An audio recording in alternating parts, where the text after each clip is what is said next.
Everybody remember Oprah Night? Of course you do. Peter Taylor was one of my Oprah people who you would know from Telstra. Anna's been working with Telstra, and I heard about it because she's been on every TV show these last few days talking about phone etiquette. So I rang Pete and I said, I have to talk to her right now. So luckily you were in Melbourne. Luckily for us. How fun. So manners on the phone. Yes, look, 4 out of 5 Australians believe that our phone etiquette is on the way down. So I love that this research has come out because we can actually increase awareness and have a conversation around the dinner table tonight with our children and our workmates and say, enough's enough, we've got to make some changes. And is this, do you think that this has come about because of Facebook and, you know, social media, like, because we're all checking Facebook, we're checking messages, we're checking everything? Well, this research has shown that with new technology comes new etiquette. And we can't just continue to evolve one part of our life and then not have our social conduct That's true. come up to match with it. Yeah. And so some of the big mistakes that we're making are trying to be in contact constantly. We just think we need to be constantly reachable. And that's when we start to make mistakes because we start to think the person down the other end of the phone or on Facebook or Twittering is interested or even interested. and more important than face-to-face. Yes. And that's never going to be the case. Yes. But I do love Facebook. See, you're not as into Facebook as me. We've been having a chat. And see, I'm in touch with people from overseas that I love. See, I like Facebook for that reason.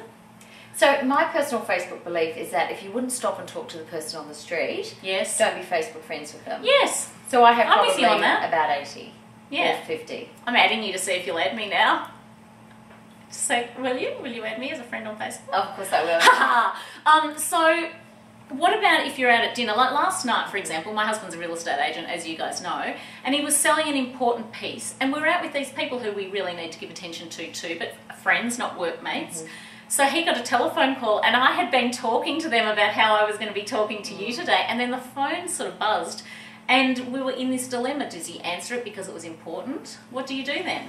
Okay, so the down low on that is you're never going to take a phone and it should never be on the dinner table. If it does ring and you must take it, I mean really, do you have to take it unless it is your wife going into labour and if it's someone calling with regards to your husband's business? Would it be the end of the world if it went to voicemail and he called them back?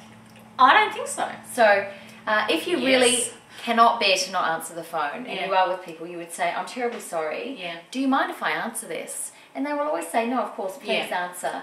But it is so much more courteous to ask them first. And but best case scenario, the phone is not present at dinner. So what if we'd been having a cup of tea and your phone had rung? Would you have answered it then? No, I would have ignored it. And was your phone on silent when we were having a cup of tea? Well, my phone was actually stolen yesterday. Are you serious? Yes, isn't that the worst phone ever? Lucky you're doing some stuff at Telstra, that's all I can say. No, they've been very kind to me. So it's, but normally it would have been on silent. And most people who get in touch with me know that if I don't take their call, it's because I was with someone. And that I definitely will get back to them within that business day. That business day. See, I put a thing on Facebook saying, is there any questions everyone wants to ask? So someone sort of said they hate it when they leave someone a text message and they don't get back to them. So what's the etiquette? So officially it should be that same day. Yes, if not, worst case within 24 hours. Yeah. Because we are really not very forgiving with that. Do you know a funny story? This girl in Germany said to me that she went to a wedding and her friend was really annoyed because in the church this phone started ringing. Guess whose phone it was? It was the bride's phone!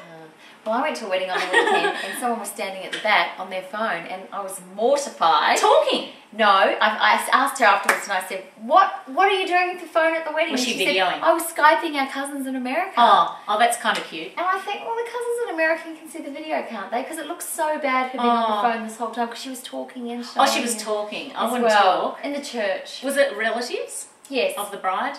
But if you're not there, you're not there. I'll see. That's a dilemma for me because I am so into the whole social media that I kind of like that whole phone bride thing, but I wouldn't have liked her to be talking on it. I wouldn't have minded her holding it like that. Well, the problem with that is the perception. So I didn't know what she was doing. And I just thought, true. Chrissy's on her phone. Yeah. I mean, seriously, when are you not on your phone? So we need to have these boundaries. I like that though. I like that you've brought this whole thing up because it's something you don't always consider, isn't it? Absolutely. And we think my phone's ringing, I'll answer it. What we need to think is my phone's ringing, I'm with someone, you come first. Yes. And if you really can't bear not to answer it. You can, the very least I can say is, Megan, do you mind if I answer this call? Yeah. I love it. See, we have to evolve. You know that I love social media. I'm going to get her more into social media. But we do have to evolve. If we're going to evolve in one thing, you have to evolve in another. I like that you said that. Can I give you some other ones for your social media? Yes. So, we should never post a picture of a friend doing something that's not ideal. I agree with you. On Facebook. And tagging someone on Facebook when we don't know who they're friends with. Yes. So that's tagging a nice photo or any no, a dodgy photo. Yeah, because I agree with you. We don't know if you're friends with her boss. Yes. And so putting a photo up of her doing something weird. Yeah, could I agree. compromise her job. I agree. I don't do that either. What else? And drunken posting. Yeah. No, I don't do that shouldn't either. do that. Yeah. And some of I agree with this. Good. Yes. Some of the big gripes are people being on their tablet and making a noisy sound. That tap, tap, tap, tap drives people nuts. Yes. So listening to music loudly on the mobile, on the phone or on public transport is one of the big bugbears. So I'm glad we're on the same page with these. I think Facebook, and you've got a 2-year-old, but when you get teenagers, like I am on my children's Facebook page because I figure people have nothing to hide nothing. And so, yes, it's good, isn't it? That's a Dr. Phil one.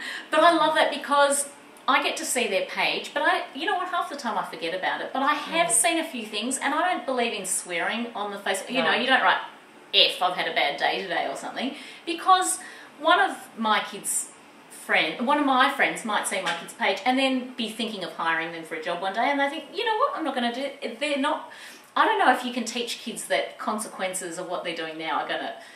Well, I'm trying. Yes. I'm trying. I do too. I have a 15-year-old at home, stepdaughter, and I see on her Facebook, and I find it quite upsetting. Yeah. Do you say anything? I don't, because I leave that to my husband. He's a little cooler than I am. Yeah. But the idea is, we don't want to put anything on Facebook or Twitter that we wouldn't be happy with on the front page of the newspaper. Yes, everybody. Are you listening to that? Agreed. Hopefully that will keep us from making some terrible blunders.